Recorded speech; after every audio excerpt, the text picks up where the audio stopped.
नमस्कार मंडळी, आज कुठल्याच प्रकारची रेसिपी नाही. कहाणी आहे 15 दिवसासाठी पाहुणे आलेल्या खारुताईची. घरापासून थोड्याच अंतरावर असलेला आमचा फोटो स्टुडिओ. तर दुकानामध्ये या खारुताईचं पिल्लू आलं. तर ते आलेलं आहे रात्री, म्हणजे संध्याकाळी किंवा रात्री.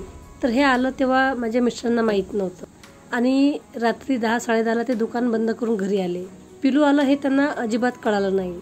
तर दुसऱ्या दिवशी जेव्हा दुकान उघडलं तेव्हा आवाज यायला लागला. तर त्यांना असं वाटलं की स्टुडिओमध्ये रात्री उंदीर किंवा घुस आली असावी आणि ती आवाज करीत आहे. एक तर रस्ता चुकून हे पिल्लू दुकानात आलं असावं किंवा आमच्या एरियामध्ये कावळे भरपूर आहेत. तर छोटे पिल्लं असले की त्यांच्या मागे कावळे लागतात. तर कदाचित जीवाच्या आकांताने ते घाबरून स्टुडिओमध्ये आलं असावं. तर ही 2 कारणे असू शकतात. लगेच मिस्टरांनी मुलाला फोन केला आणि बोलवून घेतलं. तर आमच्याकडे पिंजरा आहे, तर त्या पिंजऱ्यामध्ये टाकून या पिल्लाला घरी आणलं. पिल्लू खूप सुंदर आहे, छोटंसं आहे, नाजूक आहे.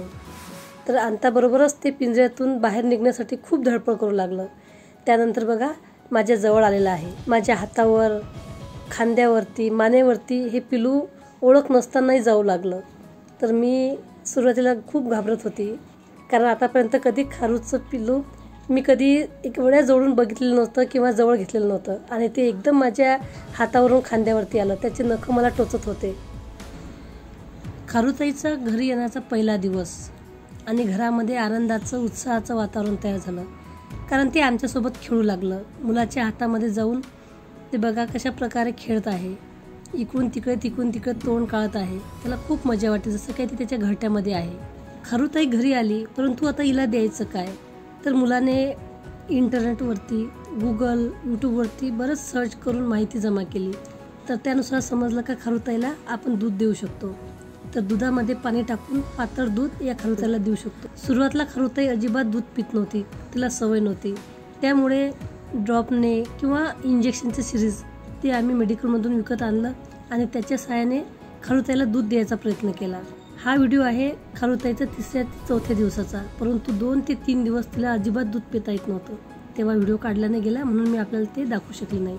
तर बोटावरती एक थेंब घेऊन आम्ही तिला असं हातात पकडायचो मानेजवळ आणि तोंडामध्ये एक थेंब टाकायचो.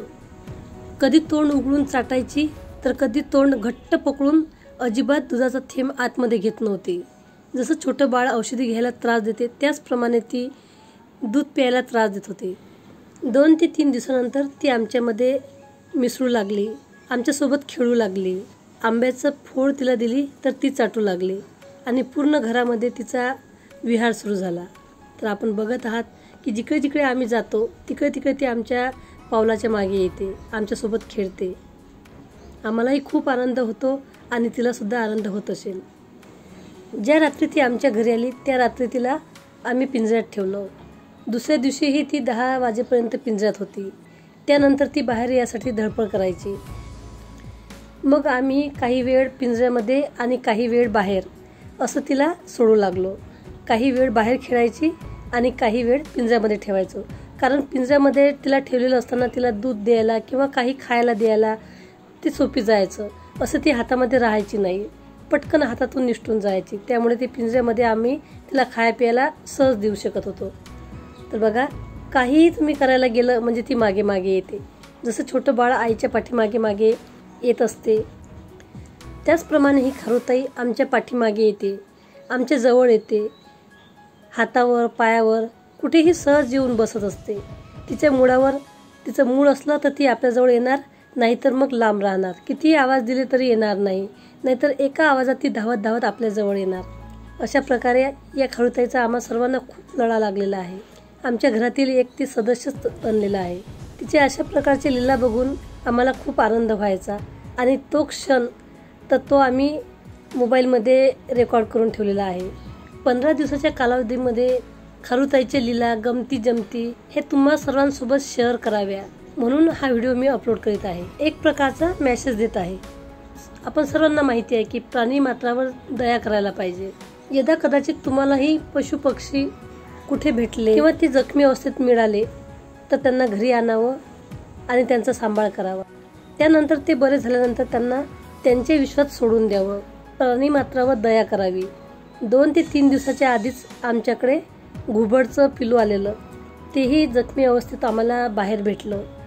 4-5 कावळे त्याच्यावरती आक्रमण करीत होते, त्याला चोचा मारून मारून हैराण करत होते. परंतु ते मांसाहारी असल्याने आम्ही त्याला जास्त वेळ घरात ठेवू शकलो नाही, कारण आम्ही आहे शाकाहारी आणि त्याला काय द्यावं म्हणून आम्ही ज्या ठिकाणाहून त्याला आणलं त्याच ठिकाणी रात्री सोडून दिलेलं. परंतु ही खार आता पिल्लू आहे आणि ती फक्त दूध किंवा ठराविक फळच खाते, म्हणून आम्ही हिला जोपर्यंत व्यवस्थित खाता येत नाही, व्यवस्थित ती स्वतःहून उड्या मारू शकत नाही किंवा ती बाहेर सोडायच्या लायक होत नाही, तोपर्यंत आम्ही हिचा सांभाळ करणार आहोत आणि त्यानंतर तिला सोडून देणार आहोत. एक दिवस उजाळत होता तशी तशी आमची खारुताई, म्हणजेच आता आम्ही तिला एक नवीन नाव दिलं, ती म्हणजे छुटकी. तर आमची छुटकी मोठी होत होती, हुशार आणि चपळसुद्धा होत होती. तर पिंजऱ्यातून इकडे तिकडे उड्या मारणे, हा पाळणा आहे या पाळण्यावर बसून झोका घेणे, पिंजऱ्यावरती चढणे, पिंजऱ्यावरून उडी मारणे. आधी ती या गोष्टी करायला घाबरायची, परंतु आता सरावाने ती हळूहळू एक स्टेप पुढे जात आहे. सर्व घरामध्ये ती हिंडते, फिरते, खेळते, बागडते. मी, माझे मिस्टर, माझा मुलगा, आम्ही निसर्गप्रेमी तर आहोत, त्याचबरोबर पक्षीप्रेमीसुद्धा आहोत. मुलगाही आमच्या पायावरती पाय ठेवून वागत आहे. एकूण म्हटलं तर घरातील सर्व मंडळी पक्षीप्रेमी आणि निसर्गप्रेमी असल्याने अशा प्रकारचे काही हे प्रॉब्लेम आहेत. जेव्हा आपण पशुपक्ष्यांना घरामध्ये आणतो तर तेव्हा काही प्रॉब्लेम येतात किंवा काही त्रास पण होतो. तर ह्या गोष्टी सहन करायला एकूण घरातील सर्वांची साथ आहे, त्यामुळे ह्या गोष्टी शक्य होतात. तर आता नारळाचा तुकडा म्हणजे ओल्या नारळाचा तुकडा खारुताईला दिलेला आहे, तर ती बघा किती छान प्रकारे खात आहे. सकाळी आणि संध्याकाळी खारुताईला आम्ही खिडकीमध्ये ठेवायचो पिंजऱ्यामध्ये, जेणेकरून तिला बाहेरच्या वातावरणातील आवाज येईल, पशुपक्ष्यांचा, कुत्र्यांचा, कावळ्यांचा. जेव्हा तिला आम्ही बाहेर सोडू तेव्हा तिला त्या वातावरणाचा त्रास होणार नाही, त्यासाठी आम्ही तिला खिडकीत ठेवायचो. तर आमच्याकडे इतरही खारुताई भरपूर येत असतात. तर बघा आता खारुताई आलेली आहे आणि ती पिंजऱ्याजवळ जात आहे, म्हणजे तिला आमच्या खारुताईला इतर खारुताई ज्या आजूबाजूला आहेत तर त्यांची ओळख व्हावी, ती त्यांच्यात मिसळावी, त्यासाठी आम्ही खारुताईला बाहेरसुद्धा ठेवायचो. म्हणजे एक प्रकारचं तिला आम्ही सुंदर प्रकारे शिक्षण देत होतो. असंच एक दिवस संध्याकाळच्या वेळी खिडकीत ठेवलं असताना कावळ्यांनी बाहेरून आक्रमण केलं. अशावेळी आमची खारुताई खूप घाबरली आणि जोराजोराने ओरडू लागली. त्यावेळी ही खारुताई खूप घाबरली, परंतु पिंजऱ्यामध्ये असल्याने आणि जाळी असल्याच्याने कावळा तिचं काही करू शकला नाही. तुम्ही बघत असाल का खारुताई आमच्या खारुताईला भेटायला येत आहे. या आधीसुद्धा आमच्याकडे बरेच प्रकारचे पक्षी प्राणी आलेले आहेत, जसे की गॅलरीमध्ये घुबड, चिमण्या, कावळे, कबूतर, पोपट. एवढंच नव्हे तर कुत्रा आणि मांजर यांनासुद्धा आम्ही इत्यादी पक्षी प्राणी आलेले आहेत आणि आम्ही त्यांना वाचवलेलं आहे. ते जखमी अवस्थेत असताना त्यांची देखभाल केलेली आहे. अशा प्रकारे आम्ही त्यांना जीवदान दिलेलं आहे. तर बघा आता आमची खारुताई पडद्यावरती चढून वरती पण जात आहे. भिंतीवरून, पडद्यावरून, खिडकीवरून इकडून तिकडे उड्या मारते आणि जेव्हा ती या पडद्यावरती झोपते आम्ही इकडे तिकडे घरामध्ये शोधतो की खारुताई कुठे गेलेली आहे आणि तिला आवाज दिला असता छुटकी की ती लगेच तिथून आम्हाला प्रतिसाद देते, आम्हाला बघते. नातेवाईक मंडळीसुद्धा आमच्या छुटकीला भेटायला आलेली आहे आणि त्यांच्यासोबतसुद्धा आमची खारुताई मस्त खेळलेली आहे. तर आता खारुताईला आम्ही शेंगदाणे, काजू, बदाम, मनुका, काकडी, गाजर, बीट, टरबूज, खरबूज आणि लाल भोपळ्यांचे बिया ह्यासुद्धा तिला खायला देत आहोत, परंतु ती खात नाही. तिचे आवडीचे पदार्थ म्हणजे फक्त दूध आणि आंबा, ह्या दोनच गोष्टी ती आवडीने खाते. तिच्या खाण्यापिण्याच्या वेळासुद्धा आम्ही ठरवलेल्या आहे. आधी दिवसातून 4 ते 5 वेळा दूध द्यायचं, आता 3 वेळाच दूध देत आहे, कारण तिला दुधाची सवय नाही, परंतु तिला वाचवण्यासाठी आम्ही दूध दिलेलं आहे. परंतु जेव्हा ती बाहेर जाईल तेव्हा तिला दूध मिळणार नाही, त्यासाठी आता आम्ही दुधाचं प्रमाण कमी करत आहोत. तुम्ही बघत आहात की खारुताई पूर्ण घरामध्ये खेळत आहे, इकडून तिकडे उड्या मारत आहे. तर आम्ही मुद्दाम तिला मोकळं सोडतो का तिला खेळायची, धावायची, उड्या मारायची सवय व्हायला पाहिजे, जेणेकरून ती जेव्हा बाहेरच्या जगात जाईल तर तिच्या मागे जर कोणी लागलं, कावळे वगैरे, तर ती स्वतःचा बचाव करू शकली पाहिजे, तिला सवय व्हायला पाहिजे. आता पूर्ण दिवसभर ती मोकळी असायची, फक्त रात्रीचं तिला आम्ही पिंजऱ्यात ठेवायचं, कारण झोपेल असताना ती कुठे जाईल किंवा किचनमध्ये, बाथरूममध्ये किंवा इतर ठिकाणी जाईल आणि आम्हाला लवकर दिसली नाही तर इकडे तिकडे शोधाशोध करावं लागेल, म्हणून आम्ही आता रात्रीचंच तिला पिंजऱ्यात ठेवायचो. इतर वेळेस ती मस्त पडद्यावरती जाऊन झोपायची आणि तिचं मूड असलं तर ती खाली राहायची आणि कुठलंही काम करायला घेतलं की ती करू देत नसायची. बघा आता झाडू मारत आहे तर झाडूच्या समोर ती येत आहे आणि मला झाडू मारायला पण देत नाही. बघा कदाचित तिचं आता खेळायचा मूड आहे आणि ती झाडूसोबत खेळत आहे, तिला मजा वाटत आहे. खरोखर आतापर्यंत खरुताईला एवढं जवळून बघितलं नव्हतं. ही जात खूप चंचल आहे, चपळ आहे आणि हुशार आहे. तर अशा प्रकारे ती पडद्यावरती चढते आणि वरून जे ती फील दिसते तर त्या फीलवरती बसून मस्त झोपते ती. जेव्हा कधी आम्ही तिला शोधायला येऊ, तिला आवाज देऊ तर ती लगेच तिथून आम्हाला बघते, आम्हाला प्रतिसाद देते की मी इथे आहे. 10 ते 12 दिवस होत आलेले आहे. आता आम्ही विचार करीत आहोत की आता हिला सोडून द्यायला पाहिजे, कारण पुढे पावसाळा आहे. पावसाळ्यात सोडलं तर तिला पावसाचा त्रास होऊ शकतो किंवा जास्त पाऊस असला तर तिला कदाचित घरातल्या वातावरणाची सवय झालेली आहे तर बाहेरचं वातावरण सूट होणार नाही, ती आजारी पडेल. पण एक ना एक दिवस तर तिला बाहेर सोडायचंच आहे. तर आता काकडी वगैरे, बाजूलाच वडाचं झाड आहे तर त्याची फळंसुद्धा आणून आता आम्ही खरुताईला द्यायला लागलो, कारण तिला आज ना उद्या या वडाच्या झाडावरती सोडणार आहे. तर तिला त्या वडाच्या झाडाच्या पानाची, फळाची सवय व्हायला पाहिजे. तिने ते फळं खायला सुरुवात करायला पाहिजे. म्हणून आता आम्ही वडाची उमरंसुद्धा तिला आणून देत आहोत. तुम्ही सुद्धा कधी एवढ्या जवळून खरुताईचं निरीक्षण केलं नसेल, ती कशी खाते, कशी राहते, तर ही गोष्ट अनुभवली नसेल. परंतु या व्हिडिओद्वारे तुम्हाला या खरुताईचा अनुभव येत आहे. तर बीट, काकडी, वडाचं उंबर आणि करवंद हे तिला दिलेले आहेत. करवंदही ती आवडीने खाते. स्वतःच्या मुलाबाळाप्रमाणे या छुटकीचं आम्ही पालनपोषण केलेलं आहे. तर बघा समोरच आमच्या खिडकीच्या मोठं वडाचं झाड आहे आणि वडाच्या उंबराने झाड मस्त बहरलेलं आहे. त्याला खूप फळं लागलेली आहे आणि फळं पिकलेली आहे. याच वडाच्या झाडावरती खरुताईला सोडून देणार आहे. खरुताई कशी झोपायची तर ते बघा. नेहमीसाठी पिंजऱ्यामध्ये एक कॉटनचा कपडा असायचा.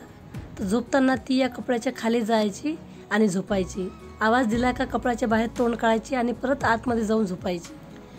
आता आम्ही वडाची फांदी तोडून आणून तिला एक प्रकारचं एक सवय की आपण या झाडावरती आहो, झाडाची उंबरं खात आहो, तिला त्याची सवय व्हावी म्हणून अशा प्रकारे सुद्धा आम्ही प्रयत्न केलेला आहे. कारण तिला याच वडाच्या झाडावरती आता जायचं आहे आणि वडाचं झाड आहे आमच्या खिडकीच्या समोरच. तर नेहमीसाठी ती आमच्या नजरेत राहील किंवा आम्हाला एक विश्वास की ती या झाडावरती आहे. वडाचं झाड खूप मोठं आहे आणि त्याच्यावरती 10 ते 15 खरुताई आहेत. तर तिला सोबतही होईल आणि त्या झाडाची सवय होईल. उंबरं कसे खायचे, त्या झाडावरती कसं चढायचं, कसं राहायचं, तर ही सवय व्हावी म्हणून आम्ही एक फांदी तोडून या पिंजऱ्यामध्ये ठेवलेली आहे, जेणेकरून ती या फांदीवरती राहील, ती फळं खाईल.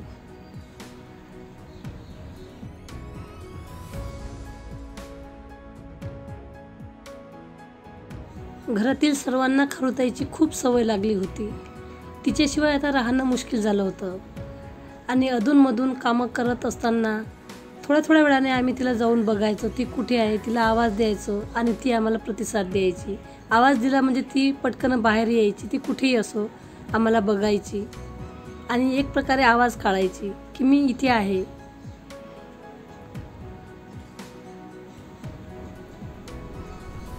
हळूहळू ती आता वायरवरती, रशीवरती चढते, खुर्चीवरती चढते, तिथून उड्या मारते, स्पीडने धावते. म्हणजे ती आता बाहेर सोडायच्या लायक बनलेली आहे. स्वतःहून दूध पिते. तर ती आतापर्यंत स्वतःहून दूध पित नव्हती. तिला दूध द्यायचं म्हटलं म्हणजे 2 जण लागायचे. एक तिला पकडायला आणि दुसरं जण तिला दूध पाजायला, ड्रॉपने तिच्या तोंडामध्ये दूध टाकायला. परंतु आता ती स्वतःहून दूध पित आहे. तुम्ही बघत आहात का दूध पिताना किती मस्तपैकी दूध पित आहे आणि दूध पित असताना शेपटीसुद्धा हलवत आहे.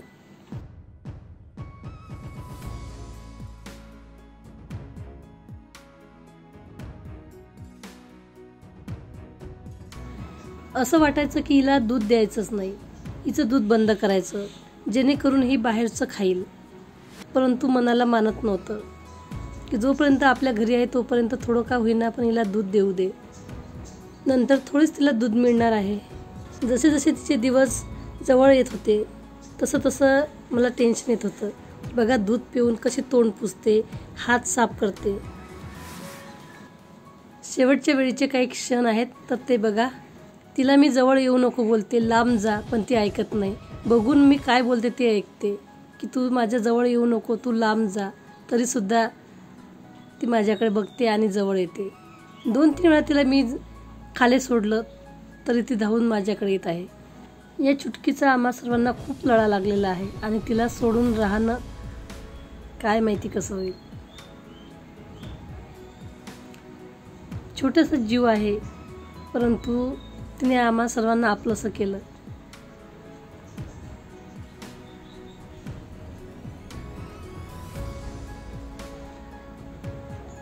जेव्हा ती आम्हाला सोडून जाईल तेव्हा ती खूप आठवेल, तिची खूप आठवण येईल. आणि समोरच झाड आहे आणि झाडावर सोडणार आहे, तर नेहमी वाटेल की ती इथे कुठेतरी आहे, तिला आवाज दिले जाईल आणि ती परत घरी येईल. कारण बऱ्याच खरुताई आमच्याकडे येत असतात, त्यांना खायला मी देत असते, तर ही सुद्धा परत येईल. परंतु तिला आम्ही ओळखू किंवा नाही हे माहीत नाही, कारण हिच्यापेक्षा थोडेसे छोटे पिल्लंसुद्धा या वडाच्या झाडावरती आम्हाला दिसतात.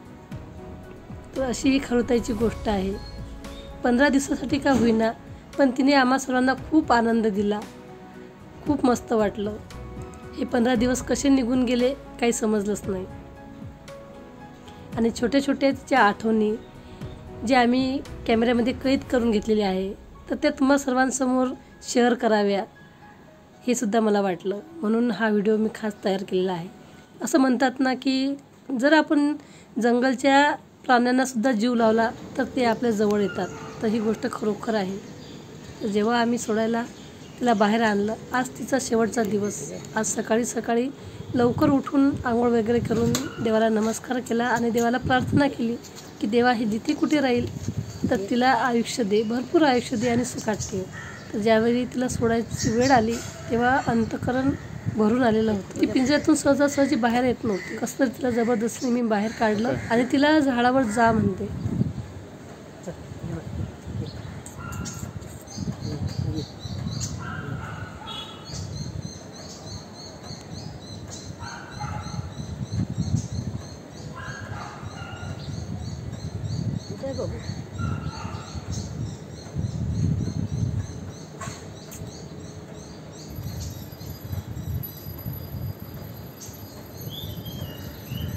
जा जा नाही म्हणते ते जाय ना.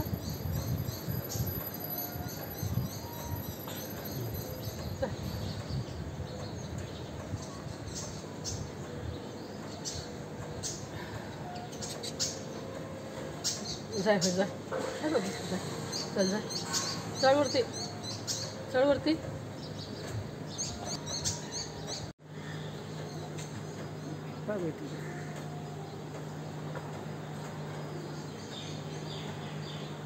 जा वरती, जा जा वरती.